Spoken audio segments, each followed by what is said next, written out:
오늘 여호수아서 3장은 여호수아서 2장을 잠깐 살펴보아야 합니다. 여호수아서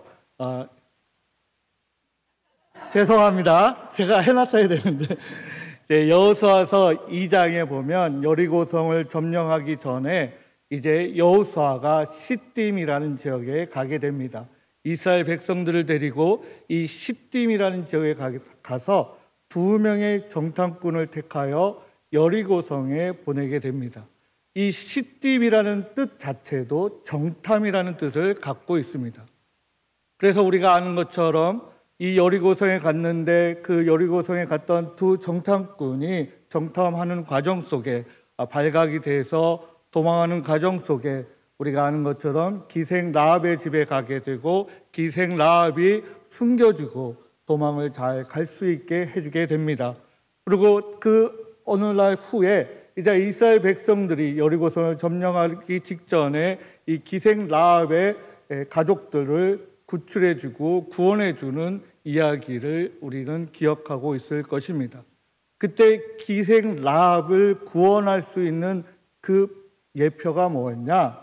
바로 붉은 줄을 내려서 그 이스라엘 2 정탐꾼을 구원해줬던 하나의 붉은 줄이 있습니다. 그것이 그들의 기생 라합과 기생 라합의 가족들의 구원의 밧줄이었다면 우리 신약에 와서는 그 붉은 줄이 예수 그리스도를 상징하고 구원을 말씀하고 있는 것이기도 합니다. 오늘 여호수아서 3장 말씀에 기이한 일을 행하시라는 말씀을 가지고 잠깐 말씀을 나누고자 합니다. 5절 말씀에 있는 기이한 일을 행하시라는 말씀 그대로 제목을 정했습니다.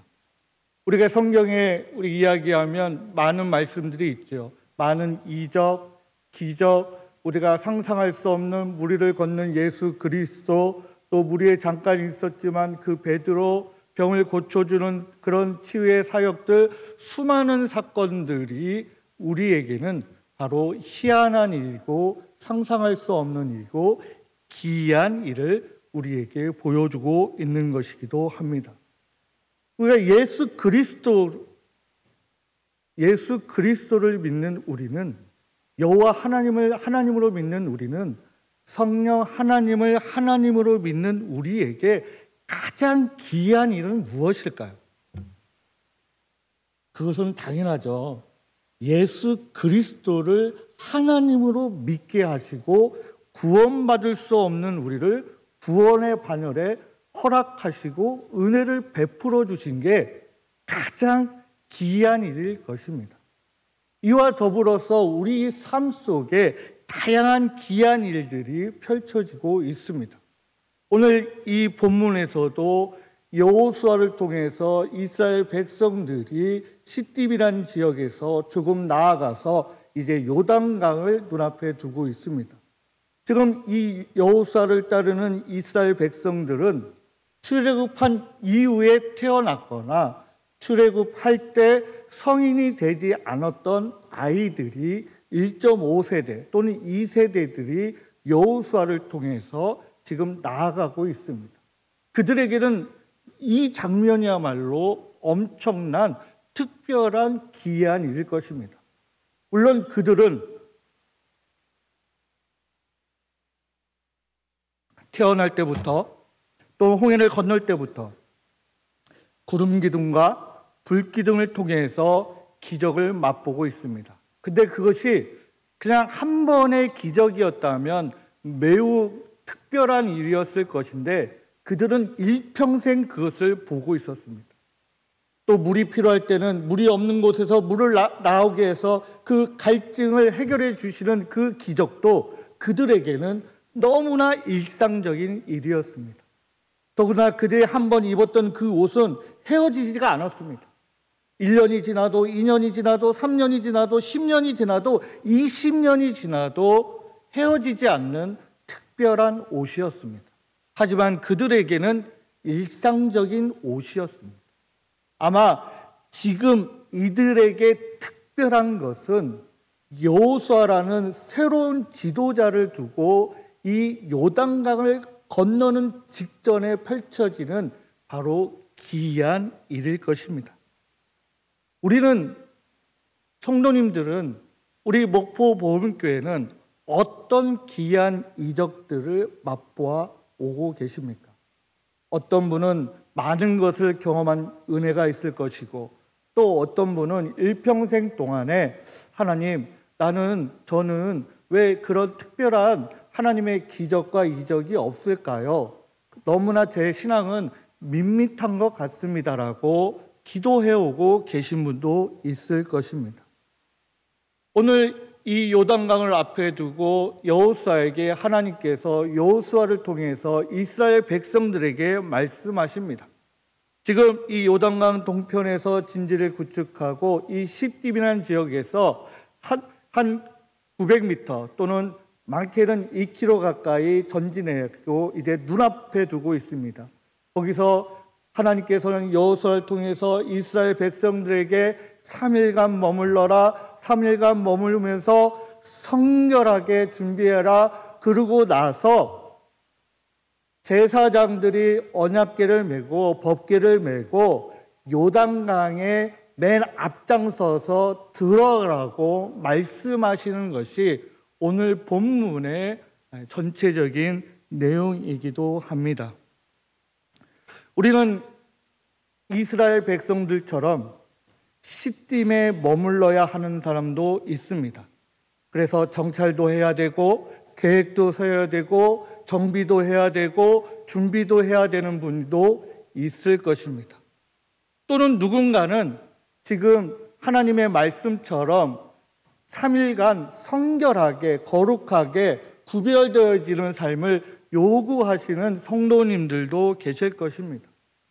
또는 누군가는 벌써 요단강을 건너가서 하나님의 새로운 계획에 말씀을 준비하고 있는 성도도 계실 것입니다.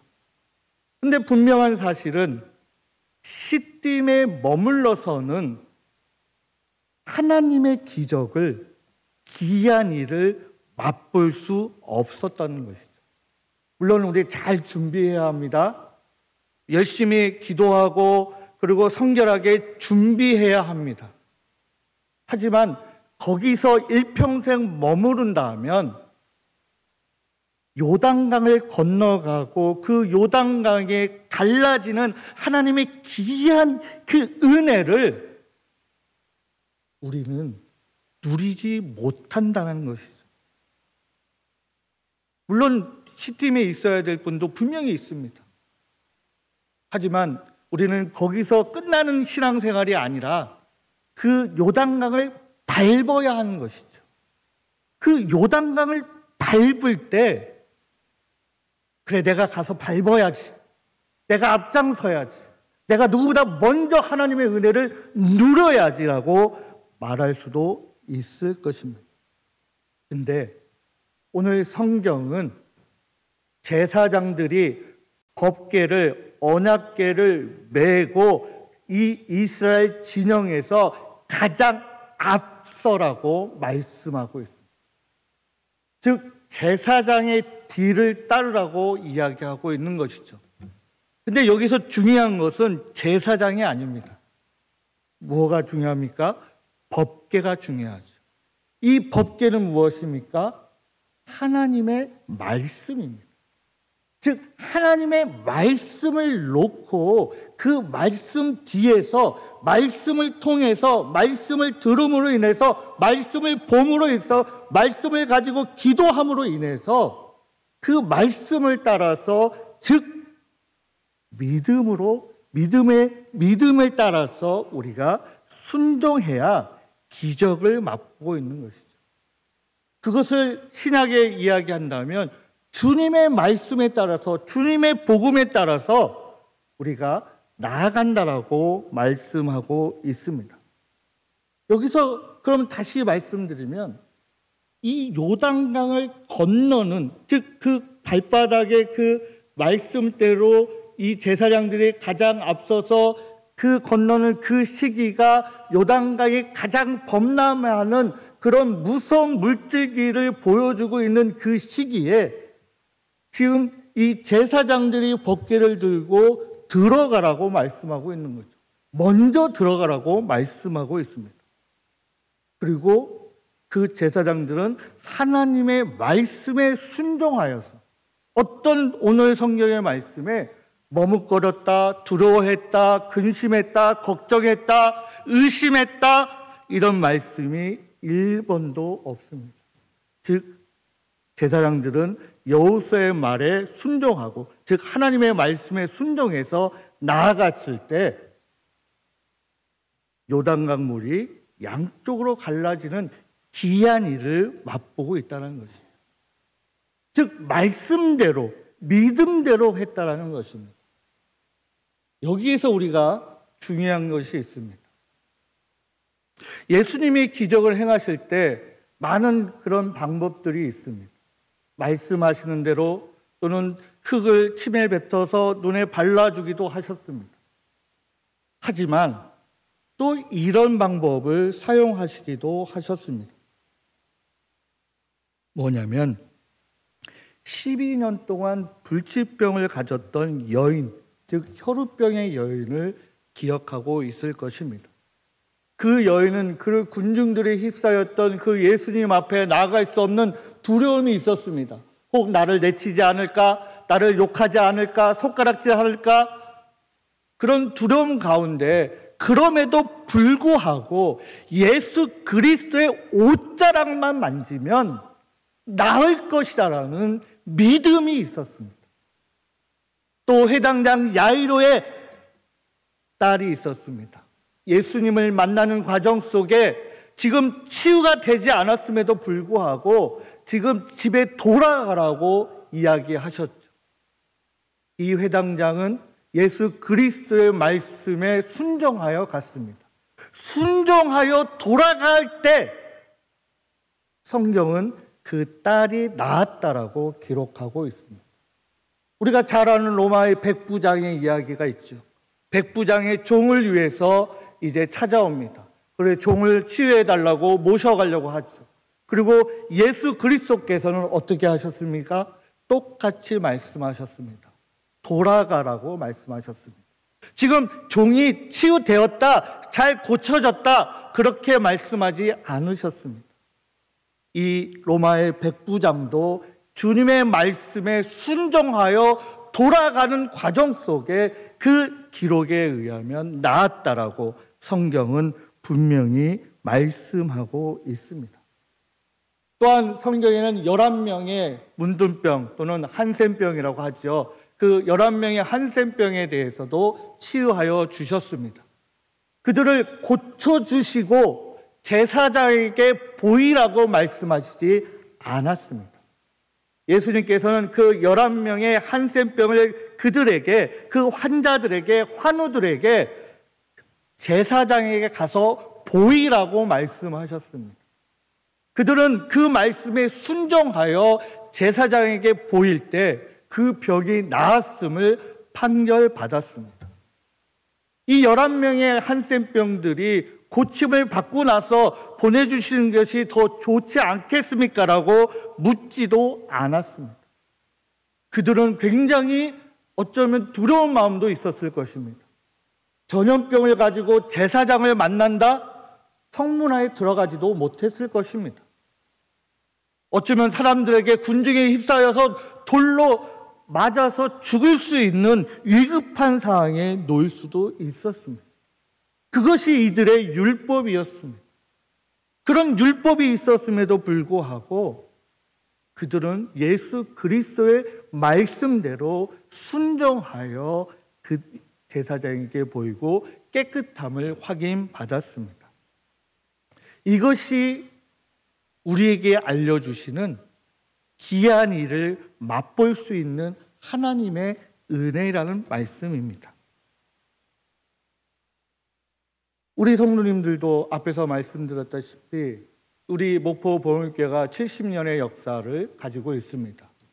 70년 동안에 아픔도 있고 불편한 점들도 있겠지만 분명한 사실은 이 70년의 역사를 통해서 하나님의 은혜를 맛보았다는 것이죠. 기적을 맛보고 표적을 맛보고 은혜를 누렸다는 것입니다. 그랬기 때문에 그런 어려움이 있었음에도 불구하고 우리가 삶이 피폐했을 때, 그리고 힘들었을 때, 근심이 있을 때, 괴로웠을 때, 다툼이 있었을 때, 말할 수 없는 슬픔 속에 놓여 있었음에도 불구하고 우리 목포보훈교회가 70년의 역사를 그 은혜를 누리며 여기까지 올 수 있었던 것이죠. 그것이 바로 하나님의 섭리라는 것입니다. 오늘 여기에 다시 말씀하고 있습니다. 뭐라고 말씀하십니까? 3일 동안 성결하라고 말씀하고 있습니다. 우리는 예수 그리스도를 통해서 하나님의 선물을 받았습니다. 에베소서 2장 8절 말씀을 통해서 하나님의 선물인 믿음을 우리에게 주셨습니다. 우리의 믿음은 내가 믿는 믿음이 아닙니다. 나의 지식으로, 나의 생각으로, 나의 가치관으로, 나의 이념으로, 나의 사상으로, 나의 물질로, 나의 스킬로 갖는 것이 아니라 하나님이 우리에게 주신 믿음입니다. 그 믿음을 통해서 하나님을 알게 되고 예수 그리스도를 알게 되고 그로 인해서 내 죄를 알게 되고 깨닫게 되고 내 죄를 고백하게 되고 내 죄를 고백하고 회개함으로 인해서 우리가 거듭나게 되고 중생하게 됨으로 인해서 우리가 신앙을 소유하게 되고 믿음을 소유하게 온전하게 소유하게 되었습니다. 그리고 지금 이렇게 예배당에 앉아 있어서 우리가 믿음의 생활을 이어가고 있는 것이죠. 그것을 우리는 성화라고 이야기하고 있습니다. 우리는 이 성화를 완성하기 위해서 또 예배 시간에 모여서 예배를 드릴 것이고 필요할 때는 내 이웃들을 구제할 것이고 필요할 때는 내 이웃들, 믿음의 이웃들을 위해서 격려하고 권면하고 때로는 독려하기도 하고 때로는 같이 울어주기도 하고 때로는 같이 웃어주기도 하는 그런 신앙의 삶을 가고 있습니다. 우리는 그것을 성화라고 하고 그 성화가 완성되어지는 것을 성결이라고 또 이야기할 수 있습니다. 그것은 주님이 오셔야 하죠. 우리가 이 성결을 신앙생활이라고 이야기할 수 있을 것이고 또 경건한 삶을 유지한다, 거룩한 삶을 유지한다라고 이야기할 수 있습니다. 즉 하나님의 은혜를 누린다는 것은 내가 준비해야 할 것이 있다는 것입니다. 단순히 맹목적으로 하나님 내 입에 사과를 은혜를 떨어뜨려 주세요라고 이야기할 수도 있겠지만 성경은 대부분의 그리스도인들에게는 지금 그 그릇을 준비하라고 말씀하고 있는 것입니다. 디모데후서 2장 20절 21절 이하에 보면 그릇들이 나옵니다.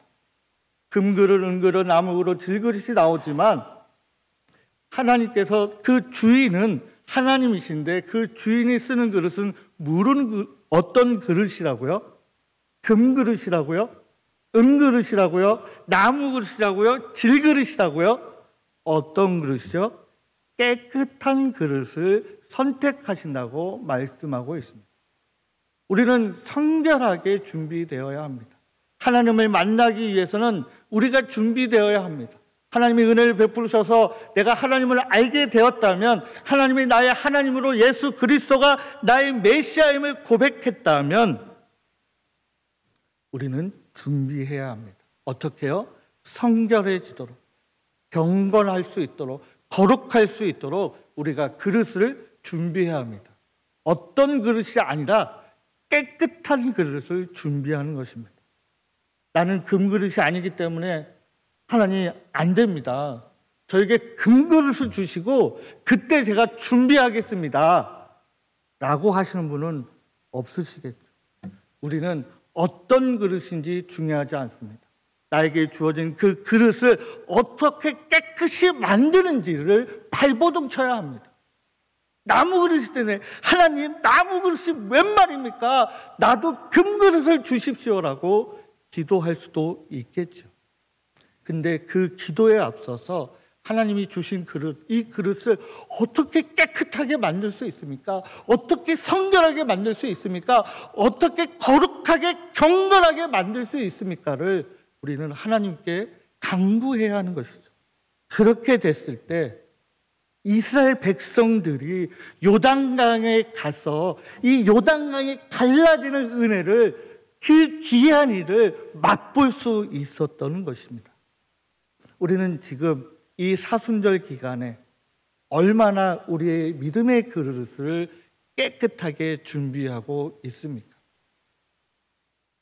내 자녀의 시험을 위해서, 성공을 위해서, 내 사업의 번창을 위해서, 내 직장의 승진을 위해서 열심히 수고하고 계실 터인데, 하나님이 우리에게 주신 그 믿음의 그릇을 얼마나 성결하게 준비하고 계시는지요. 우리는 준비해야 합니다. 이 땅에 우리에게 주어진 시간이 누군가는 20년, 누군가는 30년, 누군가는 65년, 누군가는 81년, 누군가는 100년일 수 있을 것입니다. 하지만 그것이 다입니다. 우리에게 주어진 그 시간은 100년이 아니죠. 우리에게 준비하라고 주어진 시간이 100년입니다. 아무리 최대로 주어도 110년, 120년 이상 주어지는 우리 성도님들은 아직 없을 것입니다. 우리는 그 기간을 준비해서 나머지 시간을 준비합니다. 근데 그 나머지 시간이 지금 준비하는 이 100년의 시간보다 너무나 비교할 수 없을 정도로 영생의 시간을 우리에게 허락되어지고 있습니다. 우리는 그것이 바로 기이한 일입니다. 근데 우리는 그 기이한 일을, 우리에게 주어진 그 기적을, 그 은혜를 지금 놓치고 있는 것이죠. 오늘 8절 말씀에 너는 언약궤를 맨 제사장들에게 명령하여 이르기를 너희가 요단 물가에 이르거든 요단에 들어서라. 그리고 제사장들이 들어갑니다. 지체하지 않습니다. 머뭇거리지 않습니다. 네, 가겠습니다. 들어갑니다. 이렇게 보여주고 있습니다. 믿음으로 산다는 것은 이런 것입니다. 이들의 모습이 바로 믿음대로 사는 것입니다. 믿음대로 딸을 치유받았던 회당장의 이야기처럼, 종의 치유를 받았던 백부장의 이야기처럼, 11명의 한센병에 가진 사람들이 치유함을 받았던 그 기이한 일처럼 우리도, 우리 성도님들도, 저도 그런 은혜를 누릴 수 있기를 간절히 소망합니다. 기적은 믿음대로입니다. 나에게 지금 믿음이 없다? 아니 기적이 없다? 아니 은혜가 없다? 믿음을 간구하시기 바랍니다. 이 사순절 기간에 다시 한번 이렇게 말씀하고 있습니다. 6절 말씀에 여호수아가 또 제사장들에게 말하여 이르되 언약궤를 메고 백성 앞에 건너라 하매 곧 언약궤를 메고 백성에 앞서 나아가니라. 여기에 포인트는 또 있습니다. 무엇이 있습니까? 제사장들에게 언약궤를 메고 나아가라. 그러면 백성들이 따라갈 것이다. 무슨 말씀입니까? 목사가, 장로님이, 상존 직분자들이 메고 나아가야 합니다. 자기의 사명과 소명을 감당할 때 이 목포 보훈교회의 진영이, 방주가, 공동체가 은혜를 맛볼 수 있는 것입니다.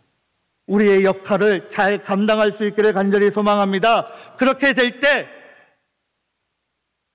9절 말씀에 살아계신 하나님이 우리에게 알려주신다고 말씀하고 있습니다. 죽으신 하나님이 아니라 살아 역사하시는, 생동하시고 우리와 함께 하시고 우리와 동행하시는 그 여호와 하나님께서 우리에게 그 은혜를 펼쳐주심을 꼭 믿으시기 바랍니다. 우리 13절 말씀을 같이 읽겠습니다. 온 땅의 주 여호와의 궤를 맨 제사장들의 발바닥이 요단문을 밟고 멈추면 요단물 곧 위에서부터 흘러내던 물이 끊어지고 한 곳에 쌓여 서리라. 아멘. 이 사순절 기간에 또 한 주간에 이런 은혜를 저와 우리 성도님 모두가 누릴 수 있기를 간절히 소망합니다. 아멘. 기도하겠습니다. 하나님 감사합니다. 우리 성도들이, 우리 성도님들이 하나님의 은혜를 누리게 하여 주시옵소서. 오늘 말씀에 의하면 하나님께서 명령하실 때 말씀대로, 믿음대로, 복음대로 우리가 순종하게 하시고, 그 말 순종할 때 우리가 경건하게 하시고 거룩하게 하시고 성결하게 하여 주시옵소서. 우리가 이 사순절 기간에 간절히 기도하게 하여 주시옵소서. 주님의 고난 가운데 그 경험을 우리가 깨닫게 하여 주시고 동참하게 하시고 기도하게 하시고, 우리가 이 시간에, 짧은 시간에도 불구하고 주님의 고난을 통하여 하나님의 은혜를 다시 한번 누리고 있음을 결단하게 하여 주시옵소서. 그로 인해서 요단강에서 그 기이한 일을 맛봤던 이스라엘 백성들처럼 우리 목포 보육교회 성도님들도 그 은혜를, 그 기적을 누리게 하여 주시기를 우리 주 예수 그리스도 이름으로 기도드립니다. 아멘.